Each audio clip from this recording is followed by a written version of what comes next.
Gabi mga kasama, mga taga-subaybay mula sa Luzon, Visayas at Mindanao. Ito po si Justin Mapili, ang host ng ating episode ngayon sa ikalalabing tatlong episode ng ating programang Pulong Masa. Ang ating episode ngayon ay nakatutok doon sa tinatawag nating food security, no? Ang ating ang bansa Pilipinas ay kinakaharap ngayon ng iba't ibang mga hamon kaugnay ng seguridad sa pagkain, kasama nga ang mga hamon na ito tulad ng kahandaan, kakayahan na bumili at pagkakaroon ng access at paggamit ng pagkain. Ngayong gabi mga kasama, mga taga-subaybay, ay pinalad tayo magkaroon ng resource person na very, sabihin nating eksperto sa larangan ng food security at in particular, at sa larangan ng agrikultura in general. I think nasa ating studio na, sa virtual studio, sa ating dito sa Media House Express ang ating panauhin, ang ating resource person ngayong gabi mga kasama, mga taga-subaybay, ay si Antonio Tiu, no? Siya ang tagapagtatag ng Agri-Supply Chain Entrepreneur. Siya ang Chairman, President, and CEO ng kumpanyang Agri-Nurture Incorporated or ANI kung tawagin, Isa siya sa mga kilalang personalidad sa sektor ng agrikultura, sa loob ng mahigit 2 dekada. Noong 1997, mga kasama, mga taga-subaybay, itinayo niya ang kumpanyang kung tawagin ay Agri-Nurture Incorporated or ANI, isang kumpanya na nagbibigay ng bagong kahulugan sa konsepto ng negosyo sa agri-supply chain mula bukid hanggang sa mesa. Sa kanyang 25 na taong karera at dedikasyon sa agrikultura, tinanghal si Tony Chu ng mga prestigyosong parangal para sa kanyang kahalagahan at naging ambag. Noong 2011 in particular ay iginawad sa kanya ang the Outstanding Young Men or TOYM Award bilang pagkilala sa kanyang labis na impluwensya sa larangan ng agrikultura. Ang kanyang makabagong inisyatibo at approach sa agrikultura ay nagdulot din sa kanya ng isang tinawag na EY o Emerging Entrepreneur Award noong 2009.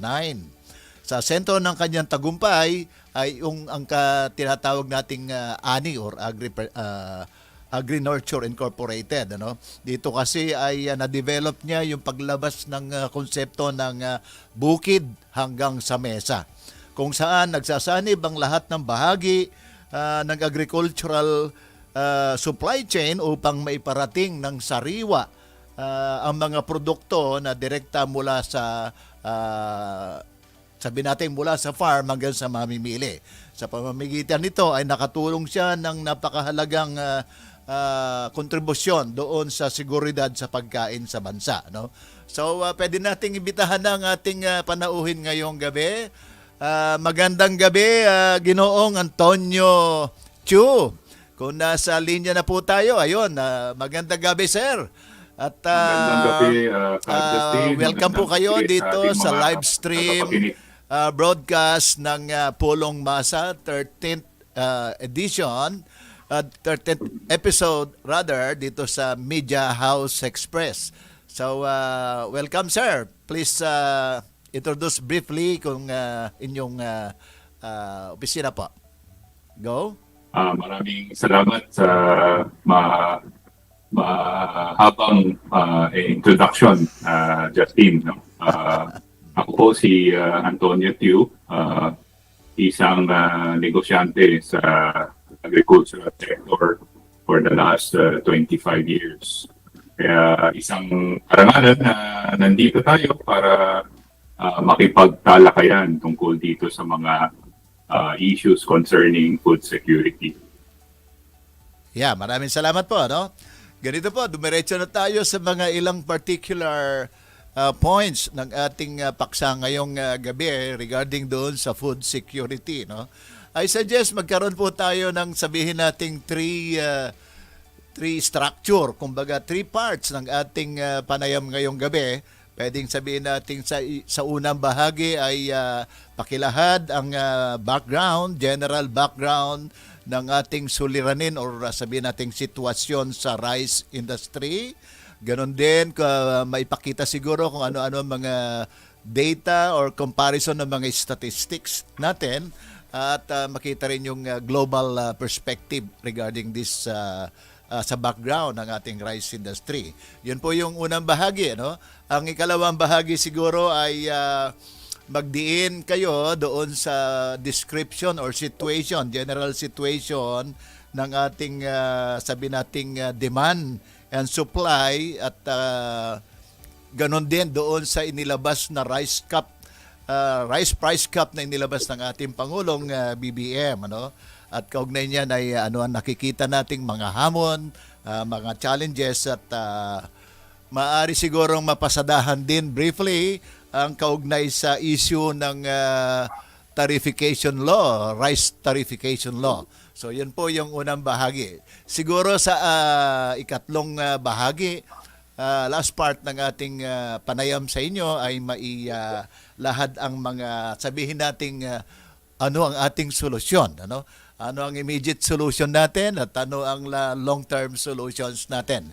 Kung meron pa po tayong panahon later on, ay po pwede nating ibukas ang ating programa doon sa ating mga followers at tignan natin kung meron silang mga Q&A o mga katanungan. So yun po, Ginoong Antonio Chu, magsimula na po tayo. Please go. Sige po. Palagay ko maganda yung pagka-structure po, Justin. No? So, sisimulan natin siguro ang brief comparison kasi nagkataon na yung nabutan ko, yung panahon ni President Marcos Sr. At kasalukuyan po, ang ating presidente ay kanyang anak na si BBM, President Marcos Jr. So itong difference before and after, ano nangyari doon sa iba't ibang administrasyon from President Aquino to President Ramos to President Estrada, President Arroyo, President Aquino ulit, and then President Duterte. Ano yung nangyari dito at bakit tayo umabot dito sa ganong sitwasyon ngayon? So nung panahon kasi ni President Marcos Sr., marami siyang mga magagandang programa sa agrikultura. Isa doon yung pagtatayo ng food terminal. Isa doon yung pagtayo ng International Rice Research Institute, no, na gumawa ng R&D. At isa sa mga magagandang programa noon ay yung Masagana 99, yung Kadiwa program, which a lot of these programs are currently being reintroduced. Kaya magandang gawing isang balik-tanaw. Doon sa panahon na yun, nakapag-register tayo ng the one and only year in the entire history ng Philippines na nakapag-export tayo ng bigas sa Indonesia. Ang NFA noon ay tinatawag pa yata na NGA. Nung panahon na yon, ang Philippines ay one of the top exporter ng coffee. Nag-export tayo ng asukal. At hindi tayo gaano nag-i-import ng rice paminsan-minsan. Once in a blue moon, may isang taon na nakapag-export pa tayo ng bigas. So, pero bakit ano nangyari? Ano nangyari, bakit na naging ganyan itong henerasyon natin, di ba? Nung panahon na ano nangyari itong 4 hanggang 5 dekada. Kasi nawala yung focus sa agrikultura.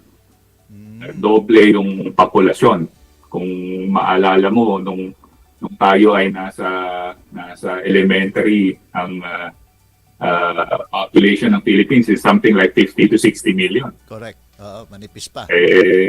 Doble na ngayon, di ba? Tapos, hindi naman nagdoble yung lupa na pinagsasakahan. Hindi natural. Medyo hindi magtutugma yung pag-create ng supply para sa lumalaking demand. Mm-mm.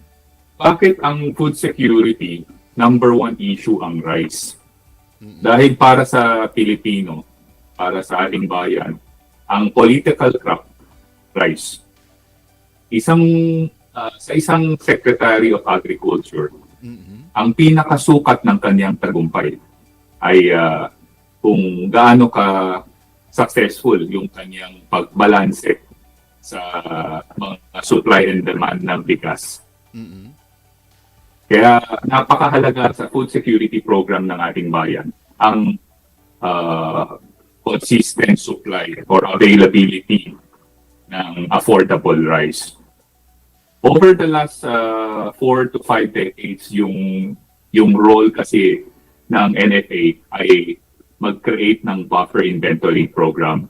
Meron silang mandate from the government. Sa mandate ng NFA, kailangan minimum 15 days inventory.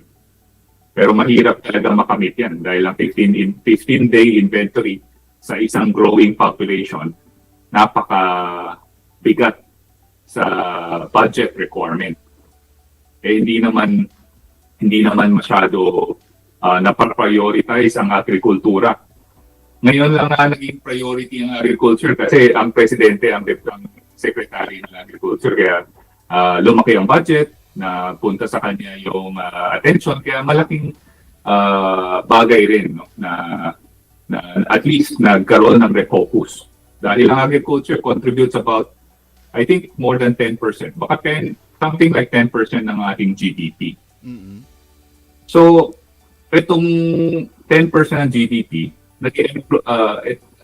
ito ay nag-employ ng mahigit sa 1/3 ng ating populasyon, ng ating working population. Kaya kung titingnan natin sa anggulo ng poverty alleviation, pinaka-importanting tutukan yung agricultural sector. Mm-mm. So, nung panahon ni President Marcos Sr., ang lending sa agricultural sector ay umaabot sa 6% ng GDP.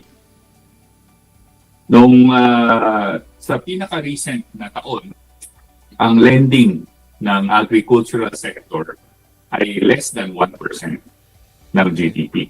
Mm-mm. So sa isang lumalaking populasyon, sa isang agricultural country, pag walang attention o walang focus ang financial sector sa pagsuporta ng agricultural sector, ay hindi talaga ito lalago. Mm-mm. Kaya ito yung nagpapaliwanag kung bakit nagkakaroon tayo ng shortage sa halos lahat ng bagay. Kung tatanungin kita, Justin, hanap mo ko ng isang produkto na hindi natin kailangan i-angkat. Mm-mm. Halos lahat na lang ini-import, Oo. di ba? So hindi ito permanent solution. Ang importation ay stopgap dahil syempre food security. Ang pinaka-priority, magkaroon ng accessible na pagkain. Affordable na pagkain. Di ba? Abot kaya at ligtas na mga pagkain para sa ating mga mamamayan. Yan ang food security. However, kulang nga.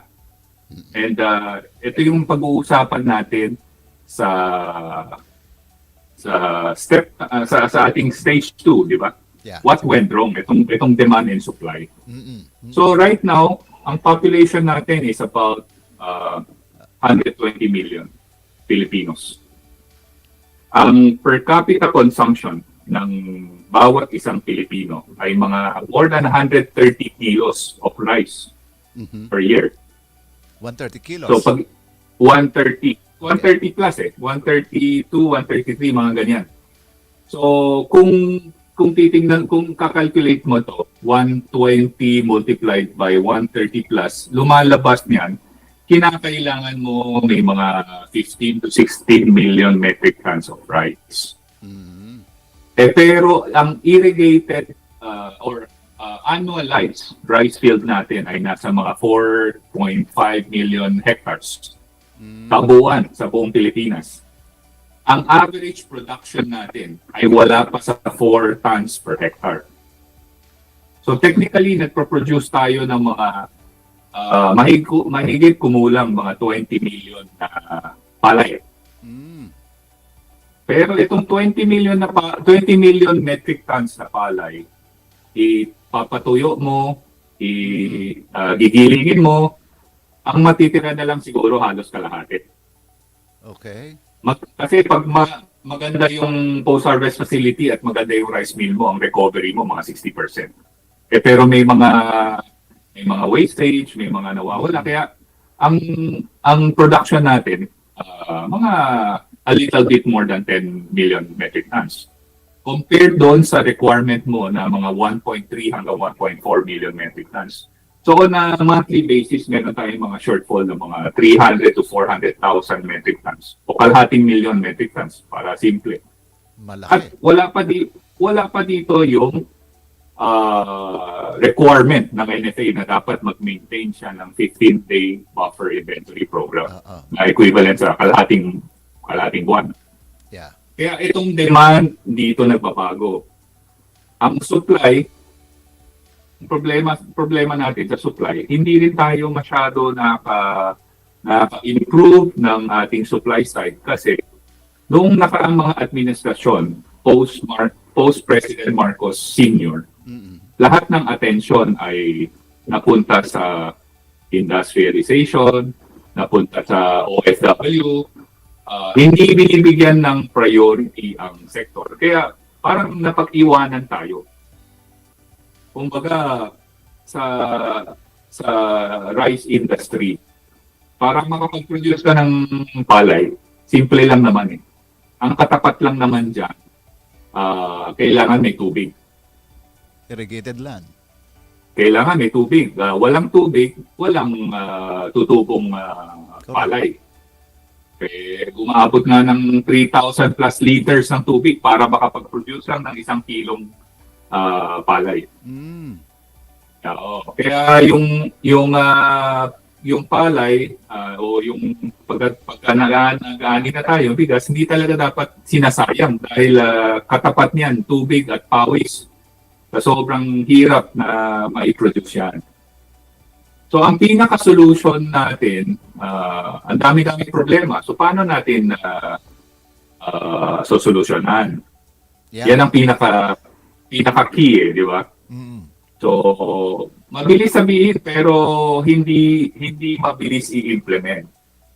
Halimbawa, paano tayo nagkaroon ng 4.5 million hectares na annualized land? Annualized rice field kasi meron mga 1.5 million more or less na rice field irrigated. So, pagka in-annualize mo, times 2 yan. Pero meron pang another 1.5 million hectares na rain-fed na hindi siya irrigated. Kung kaya natin bigyan ng irrigation by whether small irrigation, solar irrigation, or large-scale na malalaking irrigation project, madadagdagan tayo ng additional na 1.5 million hectares na rice field in a year. Okay. So, parang kung titingnan mo sa numero, ang bilis gawin, pero sa implementation, ang hirap nito. Dahil tayo ay archipelago. Yeah. Ang hirap i-implement yung mga ganitong mga bagay. Pangalawa, yung ating rice field, ay ang ating productivity ay below 4 tons per hectare. Mababa. Kung titingnan mo, mababa ito. Bakit? Kasi kung pupunta ka sa probinsya, ang kadalasan na pinamimigay lang, the best is certified rice seeds. Samantala, pagka hybrid, mas maganda ang yield. Pero gagastos ka ng mas malaking puhunan sa pamimili ng seeds. At isa pa, kulang sa availability ng hybrid seeds. Dahil walang subsidy, walang programa na palaguin ng hybrid seeds. Na hindi katulad ng Vietnam at Thailand, yan ang primary focus yan. Kasi pag mag-move ka sa hybrid, ang production mo dodoble. Pagka dry season, umaabot ng mga 8 to 9 tons. Pagka rainy season, aabot ng 7.5. Di yung 4 tons per hectare mo, matodoble yung production. Kaso, malayo pa tayo sa target na ma-achieve yan dahil ang availability lang ng mga hybrid seeds I think less than 5%. Maliit dahil to produce hybrid seeds kailangan isolated yung lugar, kailangan din dahil magastos siya, so kailangan ng subsidy ng government or meron na mamumuhunan, magpapautang sa farmers, otherwise hindi ma-afford ng farmers sa bumili ng hybrid seeds.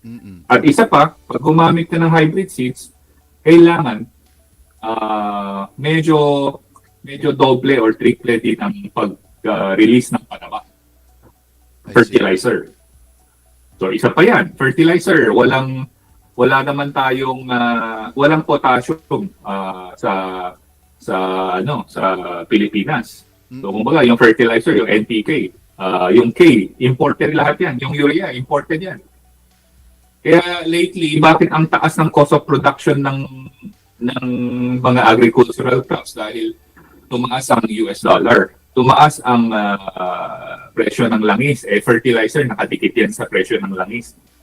Kaya sobrang bigat ng karga ng ating mga magsasaka. Kaya kinakailangan tayo ay magtulong-tulong para maiahon natin sa kahirapan ng ating mga mamamayan na nasa sa industriya ng pagsasaka. Yeah, correct. So, oo, medyo challenging talaga 'yan. Ako tingin ko maraming solution dito sa totoo lang. Nailista na o naisulat na, nai-approve na ng Department of Agriculture ng mga nakaraang mga sekretary. Ang importante lang, piliin kung ano yung angkop sa kasulukuyan na pangailangan at i-implement na lang. Hindi naman kailangan mag-invento pa o mag-isip pa o gumawa pa ng mga bagong mga programa. Maraming programa dyan na maganda pero hindi lang naisasagawa dahil kada palit ng presidente, palit ng Department of Agriculture Secretary, minsan nga sa isang presidente, 2, 3 o hanggang 4 na palit. So, walang sustainability. Kaya kailangan ituloy-tuloy natin yung mga magagandang programa ng ating presidente, ng Department of Agriculture, at tulong-tulong ang private sector para i-implement itong mga programa na ito. Yeah. Mr. Tony Chu, nabanggit mo nga medyo atrasado pa ang ating production, mataas ang ating cost of production, lubhang mababa pa ang bilang ng production natin batay sa pangangailangan ng lumalaking populasyon natin. Ano? Pero siyempre naging matunog na issue na naman itong kaugnay sa rice tariffication law. No? Maaari bang iugnay natin kung ano ang maging kontribusyon nito doon sa ating food security ngayon na kinakapos ang ating produksyon at ano ang maaari nating pagtutuwid na maaaring gawin if there is any? Actually, itong rice tariffication law ay na-aprubahan sa panahon ni President Duterte. Walang mali ang pagpirma o pagsabatas ng rice tariffication law dahil binabawasan mo yung bigat na sa NFA pinapasa mo sa private sector. Yung responsibility para mag-angkat ng bigas para make sure na enough ang ating pagkain. I think, as I've said from the start, yung food security importante sa yung first agenda is make sure na available at affordable. Kaya yung pag-angkat, walang mali yan. Ang importante, hindi tayo pwede forever umaasa sa pag-aangkat. Kasi isang malaking problema na nangyari during the pandemic. Dahil yung ayuda, puro bigas, di ba? Ayuda ng mga LGU, puro bigas. Mas mura ang imported kaysa local. So ang ginagawa ng mga LGU, namimigay ng bigas na imported. So after the pandemic, before the pandemic, ang presyo ng imported na bigas ay dapat mas mura siya ng mga 100 pesos to 200 pesos compared sa locally milled na rice. Post-pandemic, baliktad na. Hinahanap na ng consumer natin ang imported rice. Na-cut yata ang ating guest. Okay. Pansamantala mga kasama at mga taga-subaybay, nagkaroon lang ng ilang technical glitch. Magkaroon tayo ng station ID. Short break muna.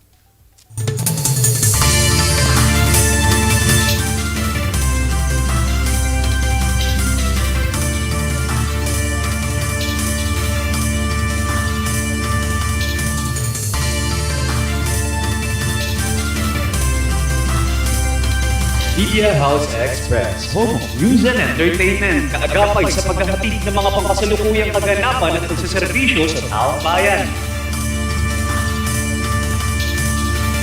Media House Express, home of news and entertainment.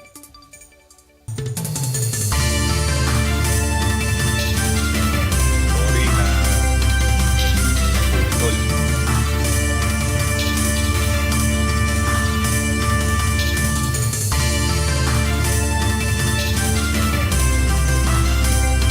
Media House Express, home of news and entertainment, kaagapay sa paghahatid ng mga pangkasalukuyang kaganapan at pagsaserbisyo sa taong bayan.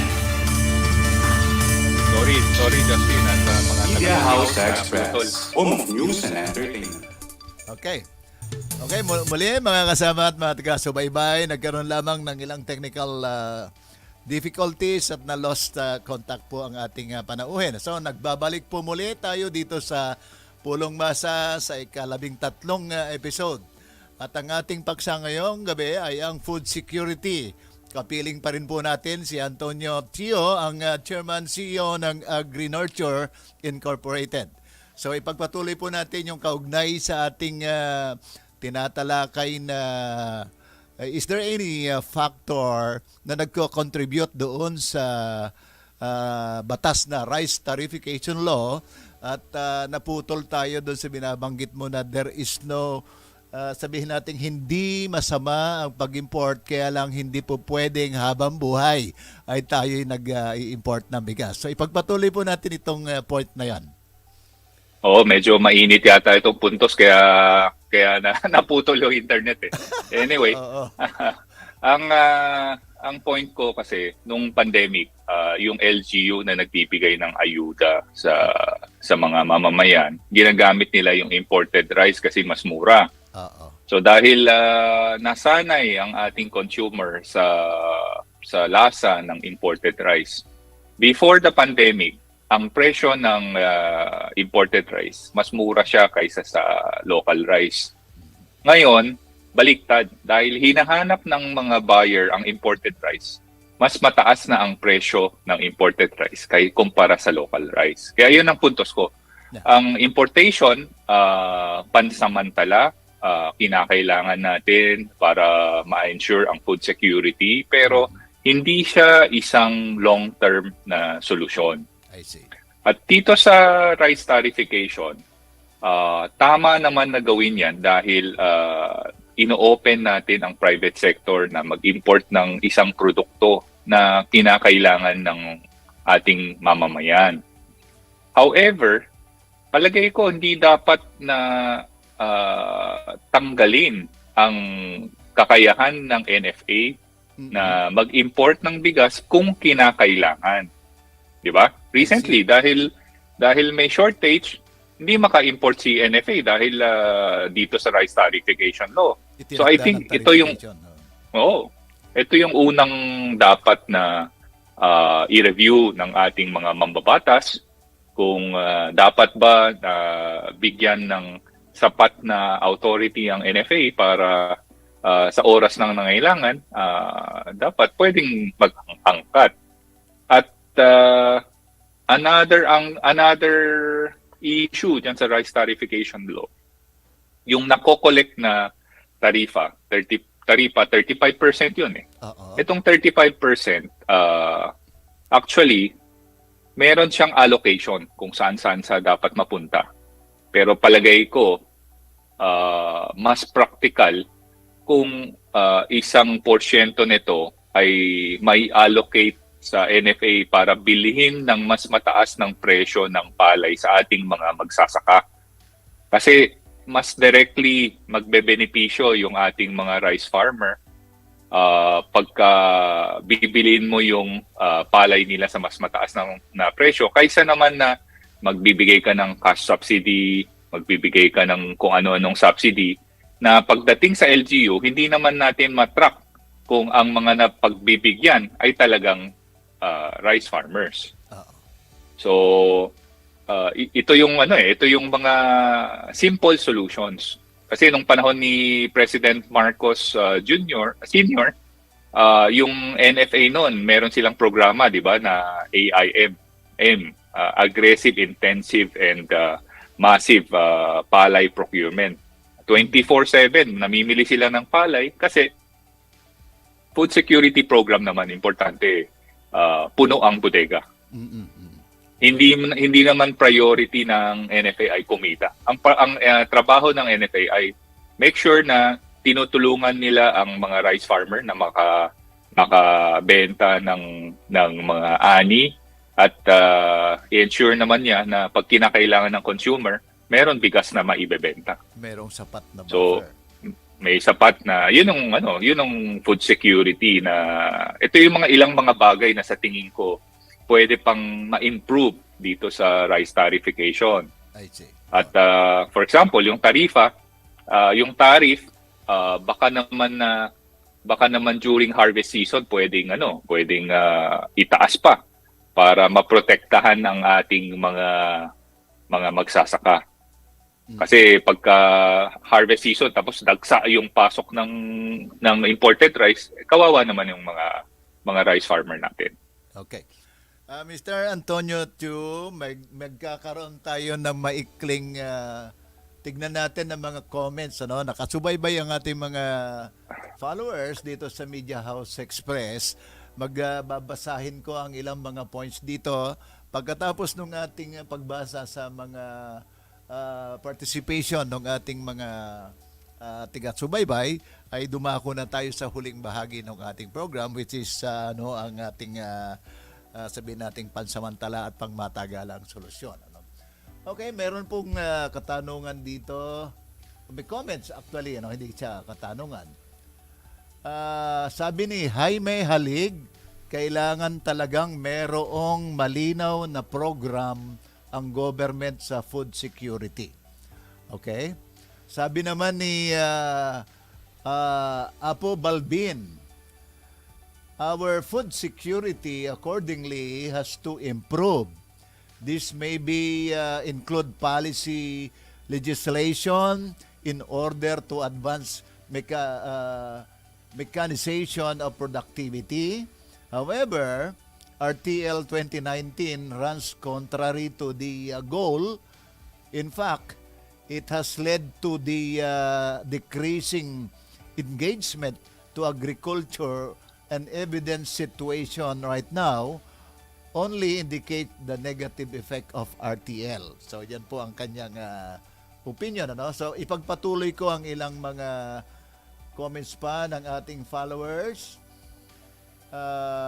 Okay, so sir, good evening. Happy watching here in Cadiz City, Negros Occidental, mula kay Mary Ann Canlas.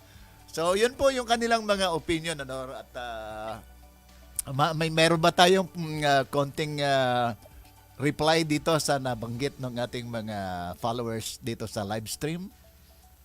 Tingin ko importante ma-update yung roadmap ng agricultural sector dahil ang agricultural sector ay magtutuon sa mga pangangailangan ng tungkol sa food security ng ating bansa, tungkol sa poverty alleviation ng ating rural communities, at tungkol sa pagpapalago ng ating ekonomiya dahil ang agriculture other than isa sa mga pilar ng ating Philippine economy, ito ay nag-employ ng 35% ng ating populasyon. Ito ay nag-generate ng napakaraming mga value-added output sa manufacturing sector. Kaya ang agriculture ay isa sa pinaka-importanteng industriya ng ating bayan. Kaya kailangan natin na isang clear na roadmap na upgraded, updated, at hindi dapat ito magbago kung kahit sino man ang maupo bilang presidente para tuloy-tuloy yung programa. Hindi na kumakaliwa at kumakanan. Dapat dire-diretso lang. Okay. So, Mr. Antonio Chu, pwede tayong mag-proceed na doon sa ating panghuling bahagi ng ating panayam ngayon dito sa live stream.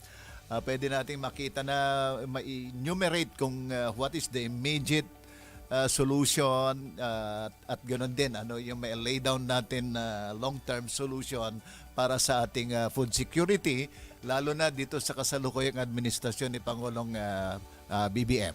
Go ahead, Chair. Ang pinaka short-term na solution na nakikita ko, kasi tayo bilang isang mamamayan ng ating inang bayan, pinaka-importante ang dapat natin isaisip, ano ba ang pwede kong maitulong o maiambag sa ating bayan? So, palagay ko, pinaka-simple, magtulong-tulong tayo na bawasan ang pagsasayang. Mula sa harvest hanggang sa consumption, bawat isang segment, kung mai-reduce natin, maibawas natin yung wastage. Kasi yung wastage ng agricultural sector, more than 20% yan. Malaki. Imposible naman na zero. Meron at meron na mawawala. Pero kung kaya natin ma-reduce ng 5%, ng 10%, malaking bagay yan para i-narrow down natin yung supply and demand gap. I think ito yung pinaka-simpleng solution. Okay. Pangalawa, overconsumption. Mm-hmm. Dahil sobrang daming kanin ang kinakain ng bawat isang Pilipino araw-araw. Only rice, diba? eh. Only rice, sa buffet, todo kain ng fried rice, tapos breakfast, lunch, dinner, pati merienda, kanin. Pagka sumobra-sobra kasi ang consumption, talagang hindi lang sa nagdadagdag tayo ng problema. Hindi rin ito nakakabuti sa ating kalusugan. Yeah. At isa pa, yung pag-aaksaya. Yun nga yung hindi natin inuubos yung pagkain, tinatapon natin, bawasan natin para lahat tayo, 120 million Filipino, pag lahat tayo magtitipid ng ilang kutsara na kanin araw-araw, ilan yun, 'di ba? Kung lahat ng mga rice farmer ay mag-iingat at gagamit ng tamang proseso sa pag-harvest, sa pagtutuyo ng palay, hindi sa kalsada, hindi sa kung saan-saan, baka makasave tayo ng ilang percent dito, ilang percent doon. At yung ating gobyerno, pag maglagay ng mga post-harvest facility sa mga tamang lugar na kung saan malakas ang production, mas maiiwasan natin yung wastage. Okay. So, I think ito yung unang shortcut na immediately magagawa nating lahat. Ikaw, ako, at bawat isang Pilipino, pwede tayong makapag-contribute. Okay. Pangalawa, yung sa mga policy makers, I think kailangan tingnan mabuti yung paano i-improve ang rice tarification law, paano i-enhance ang roadmap ng agricultural sector, at i-assess properly yung entire value chain. Huwag natin kasi tingnan yung problema ngayon na parang problema lang ng bigas. Actually, buong value chain yan eh.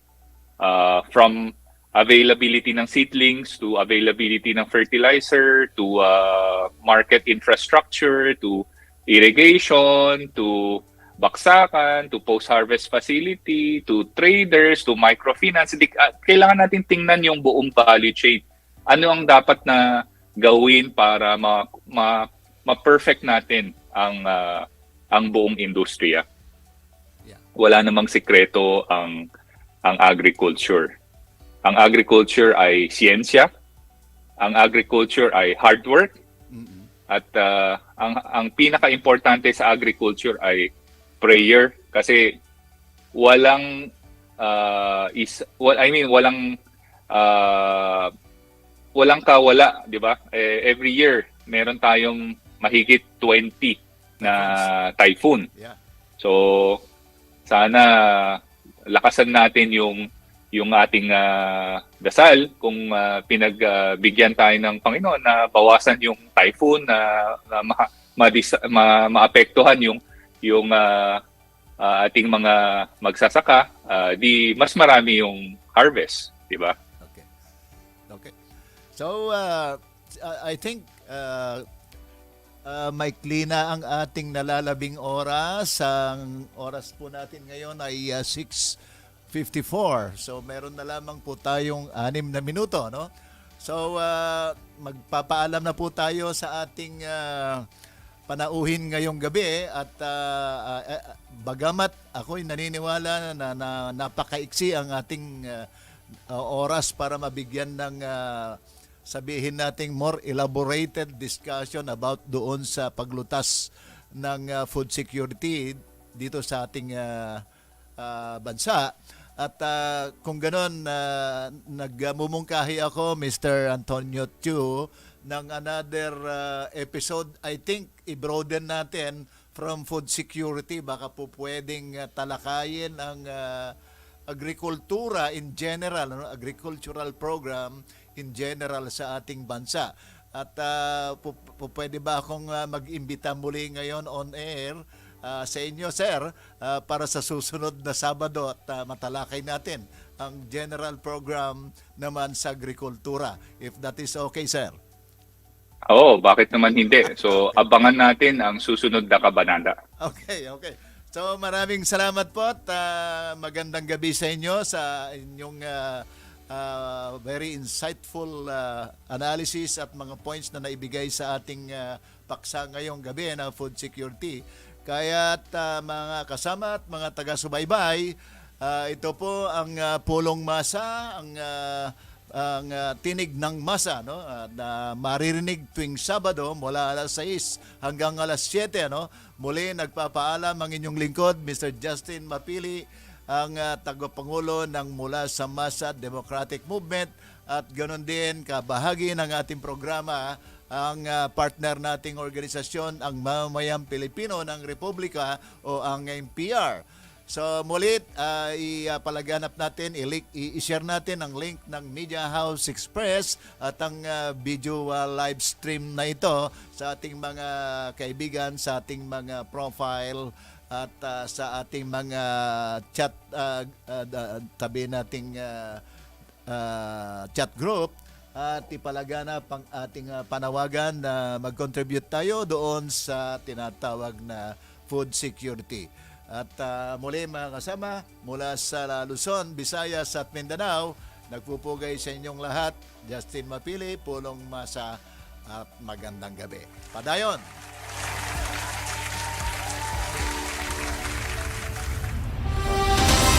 Pulong Masa, pinagsamang boses ng taong bayan na magiging kakabay sa pagbubuo ng kinabukasan ng ating bansa. Pulong Masa. Bibigyang kapangyarihan ng boses ng mamamayan sa ikauunlad ng bayan. Pulong Masa. Pinagsamang pwersa ng mamamayan sa pangunguna ng MPR, Mamamayang Pilipino ng Republika at MMDM. Mula sa Masa Democratic Movement, dito lamang sa Media House Express. Narito na si Ginoong Justin Mapili at mga kasamahan sa Pulong Masa.